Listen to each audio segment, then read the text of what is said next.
Hello and welcome to the High Performance Quest. I'm Ramiz Ahmed, and in this video I would be continuing the first high performance habit that is discussed in Brendon Burchard's bestseller book, The High Performance Habit, and that is to seek clarity.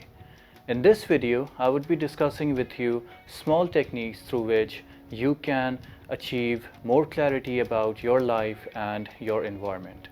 And these are not the techniques that I have made up by myself. These are the techniques that are, despite the fact that they are not in the book of Brendon Burchard, The High Performance Habit, these habits have been vetted by Brendon Burchard in his various interviews, podcasts, and YouTube videos.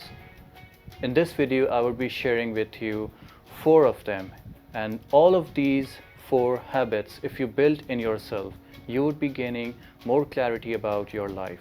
And if you gain more clarity about your life and your life's task, you would definitely be paving your way to become a high performer.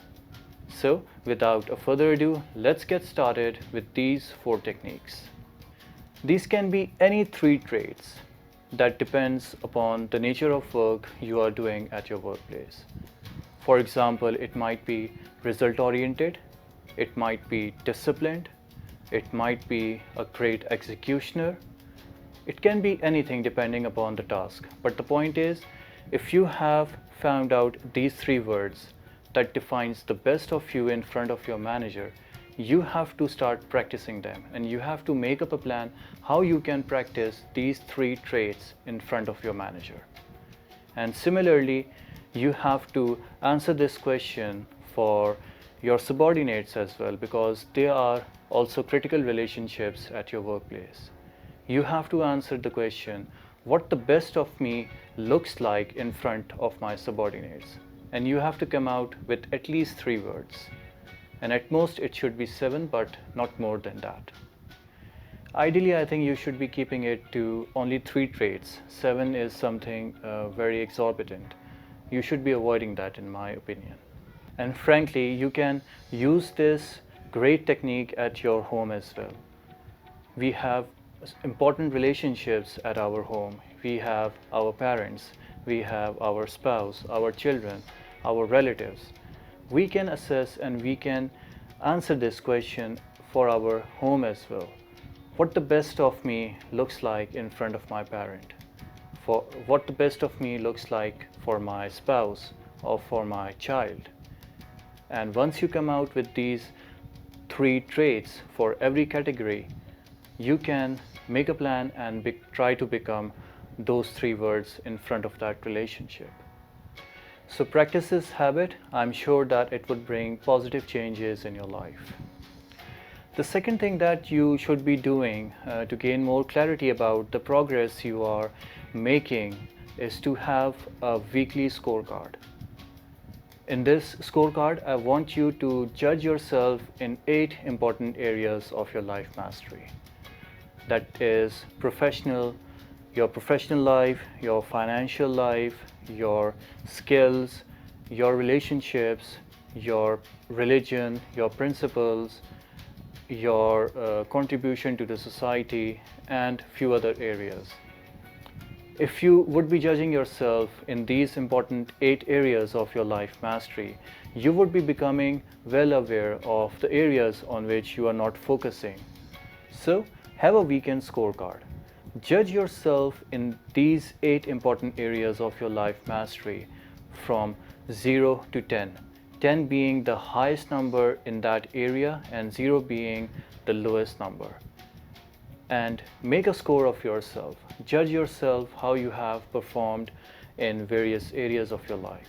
This would definitely give you clarity about the areas in which you are focusing and the areas in which you are not focusing, so that you can give equal focus to every area of your life. If you are not clear about what are the 8 important areas of life mastery, I have attached the link to that video in the resource section below. You can click that link and gain clarity about the 8 important areas in which you have to master your life, so that you may say that you have lived a great life. So look at that video and judge yourself in those 8 areas on weekly basis. The third thing that you should be doing is to assess the people around you. Jim Rohn has rightly said that you are the average of 5 people you spend your time with. So if you are spending your time with enlightened people with powerful mindset, with positive people, and the people who are high performers and great executionists in their field, definitely you would be becoming what they are. So in this you have to gain clarity about the people you should be spending your time with and the people you should be avoiding at all times. I would advise you to make different categories of people. The first one would be the list of people who have disempowered beliefs, they have limiting beliefs, they are negative oriented. I would really want you to stay away from those people. The second list or the second bucket is of the people around you who are positive and who are action and goal oriented, and they are really focusing to become a high performer and they want to achieve something in their life. And this is the class of people you should be spending your time with.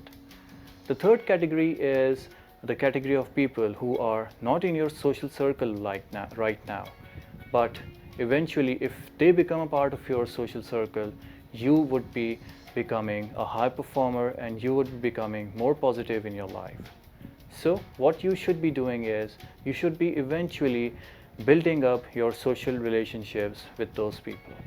And if, for example, they are unreachable, you should be following them on various social networks like their websites or their LinkedIn accounts or their Facebook accounts, their Twitter accounts. You should be following them on social media sites. So in this third activity, you have to gain clarity about the type of people you have to spend time with and those people to whom you have to avoid. The fourth thing that you have to do is you have to be aware of your weekly and daily schedules. Now this is a very important activity because it keeps your week and your days in control. If you decide every Sunday what you have to do in the upcoming week and then you track your progress with respect to the goals you have made at the start of the week, I'm definitely sure it would increase your productivity and your effectiveness. And if you do this on daily basis, if you decide what you have to do in a particular day and then you make every possible effort to achieve that goal, it would increase your productivity and your effectiveness. All high performers keep proper track of their days and weeks. And this is the habit you have to build in yourself. You have to be very clear what are the activities you should be spending your time on weekly basis and on daily basis. And if you track your progress according to those set goals, you would be definitely increasing your productivity. So this is the habit all high performers have in themselves. So these were the 4 additional habits that I wanted to discuss with you in the category of seeking clarity, which was the first high performance habit that Brendon Burchard has discussed in his bestseller, The High Performance Habits. You should be really practicing these 4 habits that I have discussed in this video and also the important habit that I discussed in the previous video in order to gain clarity about your life and your life's task. You should be definitely working on them because this is the foundations of high performance. And if you don't seek clarity and if you don't work to gain clarity in important areas of your life, I'm definitely sure you will never be becoming a high performer in your field of interest. So you have to work on the first habit. You have to seek clarity about your life goals and your life task. And then you have to move on to the second habit that I would be discussing in the next week.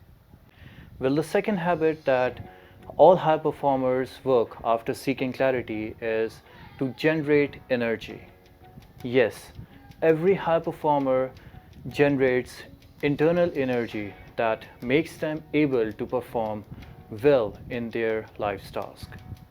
This definitely contributes a lot in becoming a high performer.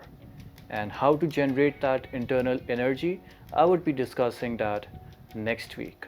So stay tuned, and next week is also going to be very exciting. I would really want you to view all the videos that are coming in the upcoming weeks with respect to the high performance habits. This is Ramiz Ahmed signing off from the High Performance Quest. Hope you have liked this video, and I hope to see you in the next upcoming week. Thank you.